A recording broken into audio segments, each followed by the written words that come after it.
Basumo Mbare. Sukononko Abidje.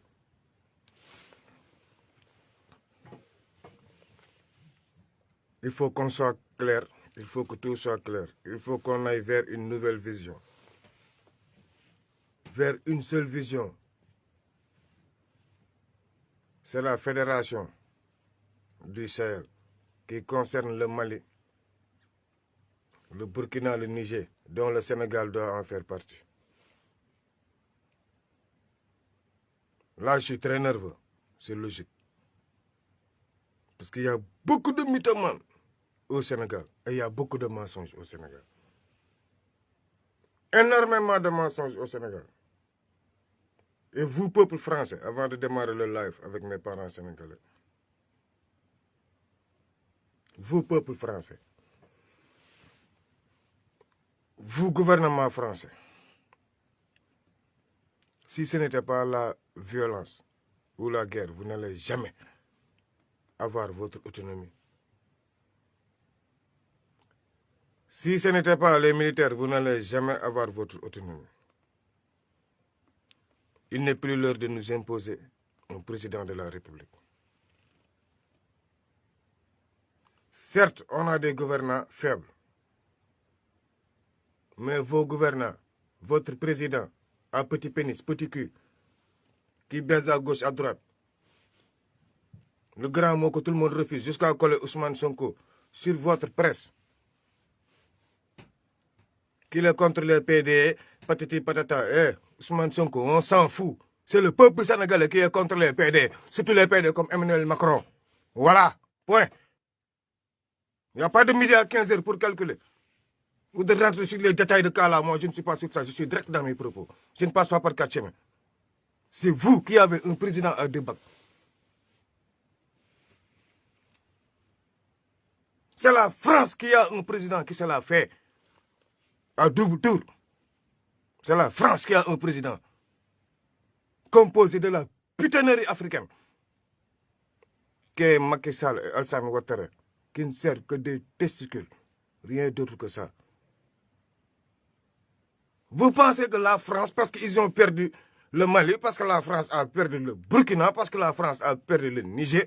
maintenant, oui, à travers Madiambal Diagne, président de la presse francophone, le PD des Arabes, qui se fait baiser, qui s'appelle Prugno, ici à Nice, chez les Arabes même, qui baise à gauche, à droite, eux tous sont pareils. Comme il y a tout le monde qui évite l'affaire des PD, Ousmane Sonko, boy, on s'en fout. Sonko, il veut haut, il ne veut pas haut. Le Sénégal, ce n'est pas un pays de PD. Soyez logique là-dessus. Point. Là, vous ai dit, j'étais déjà au boulot, il y a eu des affaires, ils m'ont interrogé. Point final, moi je suis strict dans mes propos. Et puis, que veut dire que vous n'avez pas de papier? Et vous, peuple noir, vous l'acceptez? On parle français, non, on a le même diplôme français. Mais quand tu arrives ici, pourquoi tes diplômes ne sont pas bons? Et puis on vous dit que vous êtes sans papier, et puis hop, vous acceptez que vous êtes sans papier. Pourtant, vous présentez un passeport, vous avez présenté votre nom. Vous avez un nom, vous avez une identité, vous voulez vous faire voir que vous n'avez pas de papier. C'est les PD qui n'ont pas de papier. C'est les PD comme Macron là qui n'ont pas de papier, pas nous. Négatif. Moi, j'ai un extrait de naissance. J'ai une carte d'identité nationale. J'ai un passeport. J'ai mes papiers. Entre documents français et papier, c'est pas pareil. Moi, un policier ne me dit pas que tu n'as pas de papier. Ça, jamais de la vie. C'est parce que c'est les faibles qui acceptent certaines choses. Ne soyez pas faibles, vous les noirs. Vous êtes trop faibles pour être vrai. Là, on nous impose, Amadou Ba va venir, il va discuter avec nous tous. L'argent est en train de circuler, tout le monde est d'accord. Tout le monde est en train de parler comme des diables. Patatatatat jusqu'à Canard, je ne sais pas, Canard libéré. La fameuse presse française là qui a écrit quelque chose sur Ousmane Sonko qui date de Cheikh Yérim Seck en a parlé maintenant. Le président bâtard péripatéticien de la presse francophone Madiambal Diagne a osé venir intervenir jusqu'à ce que le député qui avait peur de vendre du chanvre indien, on l'a donné de l'arachide pour qu'il ait quelque chose des sous, il ose accuser Ousmane Sonko. Et puis j'entends la presse sénégalaise discuter depuis ce matin. C'est grave et c'est honteux, c'est où là? Il y a la houle là.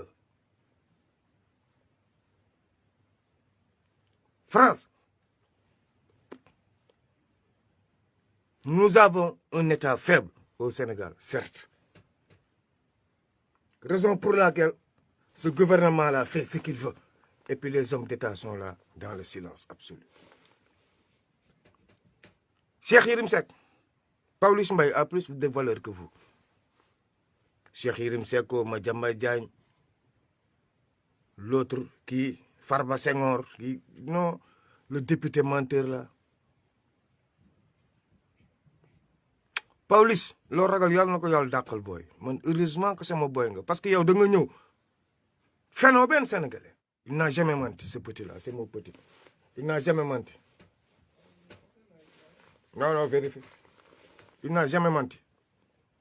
dafa ñëw ne leen man waxi dof laay wax. Pirip ma commencé ko déglu ma ne kii lu muy wax ni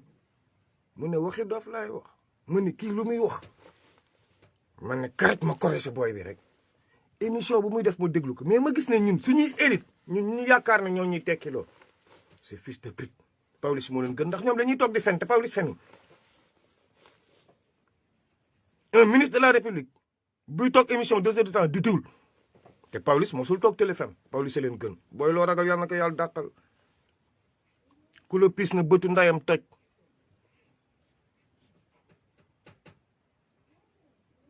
ku la soxore mbaa mu iñaane la bu xëyee yàlla na ko biir bu daw cangloo spectacle bu mu war a dajeek yow Pawlish Mbaye yàlla bu politicien bu soxor daw dajeek yow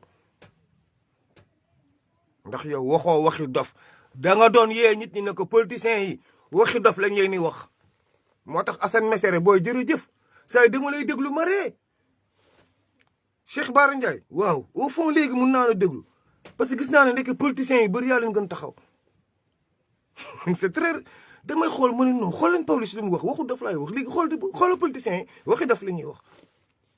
te ñoom seen waxi dof c'est très dangereux ndax dañuy fen fen yi garaaw te Pawlish fenul kenn pourtant lu ne lañ koy wax ci internet bi lu mu leen def ku la pis yàlla na bëtu ndayam toj Pawlish Mbaye ku la pis yàlla na bëtu ndayam toj maa ko wax Tambara Farba Senghor depuis sama maa ngi seetaan vidéo am xaw ma lu muy wax yéen ngeen toog ñu dem ci Cheikh Yérim Seck ngeen ne leen Sonko drop fa ngeen jëm ak Sonko di ko préparer pour waa Qatar accueillir ko kon ngeen daal plan ba ak sëñ Bass Abdou Khadre ba tey nii génn guñ ci te lu ma si métti Madiambal Diagne toog na wax ko gars yi bañ 2019 laa ñëw ne leen plan terrorisme 2019 laa ñëw ne leen kuy Sonko inspecteur des impôts et des domaines la 2019 laa ñëw ne leen préparé wu leen ci dossier terroriste yéen ñëpp kenn comprendre man tam xaw ma dem ngeen ne Adji Sarr ma xool kaa bi ne leen du foofu terroriste bi la parce que boobu du dossier bu bees te yéen kër kilifa diine yéen ñëpp xam ngeen dossier bi yëg ngeen ko yéen ci bokk bu dul woon Adji Sarr sax laa leen wax dossier bi day ñëw même bu dul woon dossier Mame Mbaye Niang dossier bi day ñëw dossier bi c'était obligatoire parce que dañ ko yàgg togg ay ñoom Imam Ndaw ak ñëpp dossier bi moo leen rey Cheikh Omar Diagne dossier bi moo ko tëj ci kaso bi dossier bi dafa jël affaire yu bëri yoo xam dañ koy togg di ko togg chaque fois mu am échec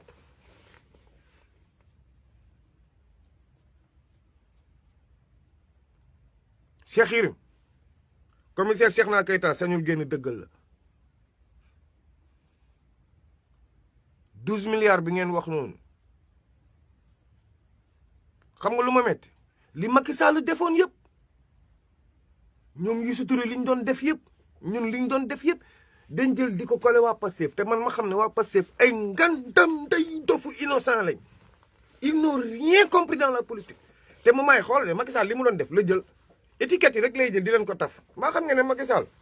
PGA ñoo ko financé moo tax mu gagné élection bi góor jigéen ñoo ko financé moo tax tey mu ubbee saaga ndayu Macron góor jigéen ñee financé Macky Sall Lamine Diack Youssou Ndour la misé woon mise bi tëb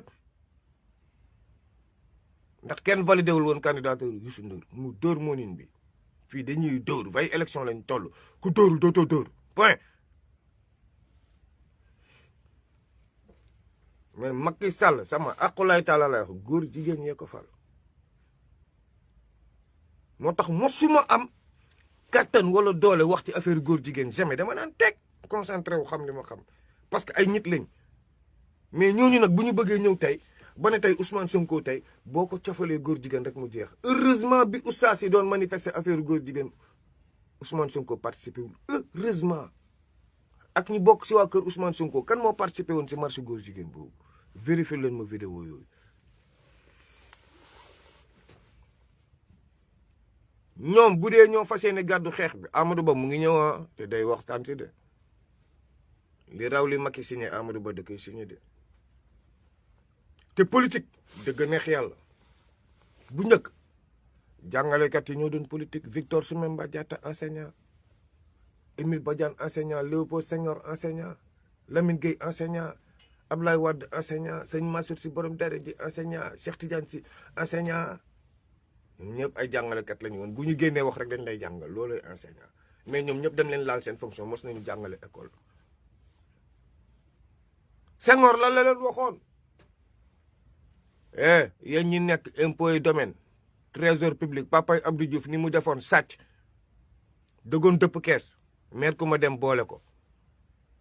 inspecteurs yi woo ko ne ko ñu ngi ñëw pa bi dem wut ay copain am xaalis remplacé ko inspecteurs yi ñëw vérifié fekk ko mu juste ñu delluwaat génn bureau bi yeggaguñu Kaolack maire ku ma dem woote waat ne leen xaalis bi borom jël si na ko kaa leen vérifié nii la ñu jàppee papay Abdou Diouf tëj ko kaso loolu xew na Sénégal Senghor na leen inspecteur des impôts et domaines mënul bokk ci politique ndax mënoo yore xaalisu réew mi di politique kon da ngay sàcc moo tax saa bu ma waxee ne leen Mary Teuw Niane na wax ndax enseignant la fa laay waxee code ba moom moo amoon droit politique moom moo amoon droit wax Sonko liñ ko dàq tax ma jàpp si mais man du ma koy wàcc étigu état ñëpp ñu ngi ma naan grand mosoo wax ci Bassirou Diomaye Faye est-ce que bi état doonee état bu logique bi ñu amee éthique est-ce que un inspecteur des domaines am na droit politique ba tey Macky Sall tey di ñu imposer mais le Sénégal c'est le cul de la France. Macron fu mu jógee ministère de l'économie et des finances inspecteur des impôts et domaines bi mu duggee France lañ ñàkk lu xew France xew Sénégal pays du complexe cul français neex naqari nous sommes le cul de la France ñun sénégalais ñooy tuunu ndeyu France ñun neex naqari lu fa xew ñu accepté ko lu fa xew ñu xewle ko ñu gën a complexe ci peuple d'Afrique complexe boobu nag foog mu dañ ci nii wala ci naa allez vérifier l'histoire inspecteur impôts et domaines ministère yu stratégique lañ leen doon jox soit premier ministre soit économie et finance soit ñu tijji benn affaire bu am doole loo xam ne état da ci war a doxal dara ñu jox ko un inspecteur mais tey ñaata inspecteur ñoo ay milliardaires est-ce que un inspecteur des finances mën na nekk milliardaire est-ce que inspecteur des finances mën na nekk milliardaire bay demander pour nekk président Sénégal sàccaat xaalisu askan bi joxaat leen ko est-ce que c'est logique est-ce que c'est logique Senghor lii moo doon institution sénégalaise lii moo taxoon institution yu dëgër Fall Ndiaga Yaram ku xamul da ngay laajte mais ku yaakaar ne dama contre Bassirou dama contre déedéet man ci état laay toog nit mënul wax ba duma toog ci état gouvernement moo nekk di def nii état dafa faible extrêmement faible muy armée ñëpp dëgg neex yàlla l'état est faible certes mais nag gouvernement bi ay doomaraam lañ ndax da leen ko jaral te am d'état boo xasee waat yenn yi mënoo ci yegg pour tëj Pawlish mënu ma la ñàkk bañ a wax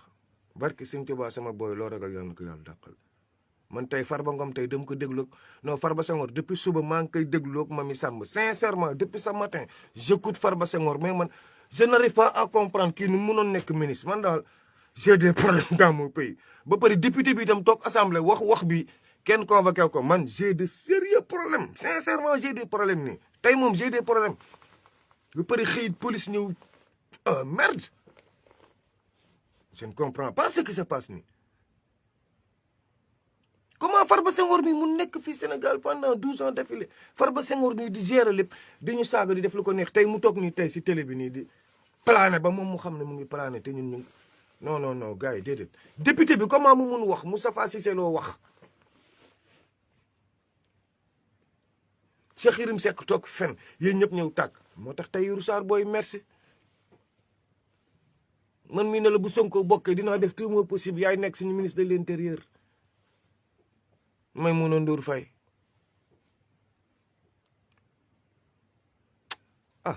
sa jëkkër sama ancien la moo tax man su ma si bëggee xaabaabal rek tem nga xaabaabal grand yi wala tàkk sa kaw su ma bëggee xaabaabal nday ci gel bi rek du baax billaay mais Maïmouna Ndour Faye yow déggoo français te yow waxul wax sax yow il a parlé dans le parabole mais on passe pour clôturer Pape Alé Niang Sénégal coow li bëri na te man temps yi Pape Alé je vois que grand journaliste politique nga journaliste politique nga ñun ñëpp man bokk man je prends moi comme gars yi vu day tax ku nekk foog ne yaa ëpp sa morom xel man sama bopp laa xam yéen Sénégal démb déglu ngeen Pape Alé non bërki démb déglu ngeen Pape Alé tey Pape Alé ngeen di déglu non suba moom ngeen di dégluwaat man moo ma gën a crédible moo ñu gën crédible dëgg moo ma sonal malgré que bokkuñu ay point de vue dëgg rek moo ma sonal yàlla naa dee bu ma waxul dëgg tey suba yàlla bu ma def live yàlla naa accidenté ndax damay ñëw ñibbi sama oto ragaluma la crédibilité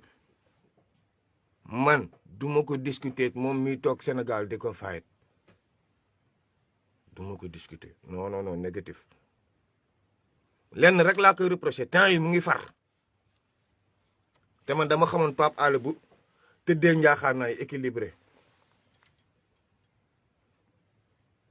mais Pape Alé il est tellement vexé que temps yi dafa far grand yaa ngi far ci politique léemu yi ngay teg ak yooyu yëpp grand c'est bien beau mais journaliste nga bu gaa yàq sa palax te ëllëg VAR dafa garaaw grand te ñi ay politiciens lañ VAR dafa garaaw Pape grand yaa ngi far te état am na luñ ñu jàngal waroo far état am na luñ ñu jàngal métti na la Sénégal gënal politicien bi taxaw na la maa bëgg réew mi ndax lim lay wax ak li muy fekk ci biir du bokk temps yaa ngi far maa lay suivre tey suivre naa nga teg léemu bi pare da ngay waxee xol feeñ carrément ne da nga far kon tam gars yi tam munoo wax bu duñ la ne da nga far te yow am d'état nga war nga dépasser lii yaa mag lii déedéet temps yaa ngi waxee tuuti ndeysaan sentiment waaw temps yi tuy sànq temps yi Pape Alé nag nit la mu ngi waxee sentiment tuy sànq li ñu def Sonko metti na ko ba mënutul muñ il est obligé de partir à gauche mais tey yow journaliste nga ëllëg soo bëggee war taxaw équilibré est-ce que dina la arranger grand man loolu rek laa lay reprocher mais ci crédibilité moom man yaa ma gën a crédible pour muy clair ndax man toj nday réew mi li yàqu-yàqu bu ñu paree tabaxaat loolu laa gëm yow li nga gëm leneen la ndax yow da nga des foofu xëy na réalité yi bokkatul lu ñuy gis doo ko gis wala bokk yow li ngay gis ñun duñ ko gis